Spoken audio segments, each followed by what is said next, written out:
So I was 18 years old when I made my first $1 million. How did it feel? It felt pretty great. It felt great. Did towards some Lamborghinis. There's a dealership in Newport Beach that takes Bitcoin for Lamborghinis.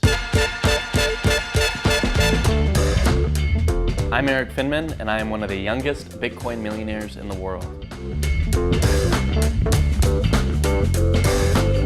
So this is the place. We got a lot of beds here. I like to have a lot of friends over.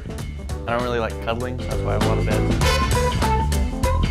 Pretty minimalistic, so I don't like to have too many clothes. That's pretty much it. I like to just live a life of gym t-shirt and gym shorts perpetually. Hey, if you got money, why do you have to dress nice? I check my Bitcoin every 30 minutes, so I get a notification of the price. So I originally got into Bitcoin when I was just 12 years old, when it was about $10, $12 a coin. And I had one of my brothers, he really got into it, and we were very close. And then we really got into all this Bitcoin stuff. I was very fortunate enough to have kind of a grandmother. She had an extra $1,000 to give her kids for a scholarship fund. So I put that $1,000 into Bitcoin, so I was able to amass about 400 plus Bitcoins. So there you go.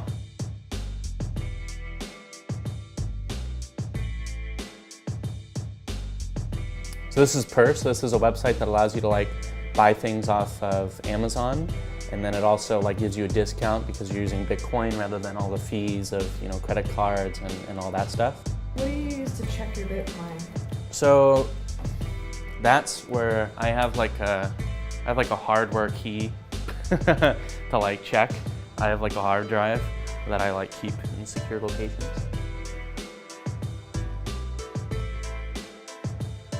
Stay away from it. Stay away from Bitcoin. Well, it's a mirage, basically. It is a disruptive technology. It's not regulated. It can't be tracked, and it tends to attract people who are doing illegal things. There are a couple people, kind of top politicians, some Wall Street people. They're saying that Bitcoin is not going to work out, and Bitcoin is kind of used for bad things.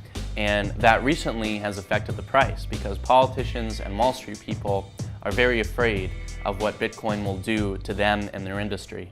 So school was maybe not the best thing for me, to say the least. I didn't really particularly enjoy it. I had a lot of teachers that were maybe not the most positive. One teacher told me to drop out and work at McDonald's because that's all I'll ever amount to in life. So I left, I dropped out when I was 15, and I went to start an education company that would help people learn better. It was to give people access to good teachers if you didn't have any locally. I wonder how I came up with that idea. People ever call you Smarty Pants? No. No. Maybe they should. ERIK Finman is the founder of Botangle.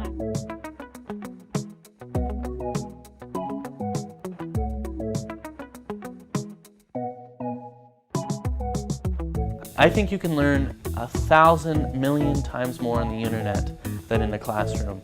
Everything is there for you. You just need to have the motivation. Most people think that they have to go through this traditional path and they have to do this, and I'm kind of more aware that that's maybe not so much the case. I think about how can I completely do something my way. So if this is the traditional way of doing it, if I thought about how to redo this from scratch, how could I do that? And I think career, that was one, school, that was two, three, kind of currency, Bitcoin and all that stuff.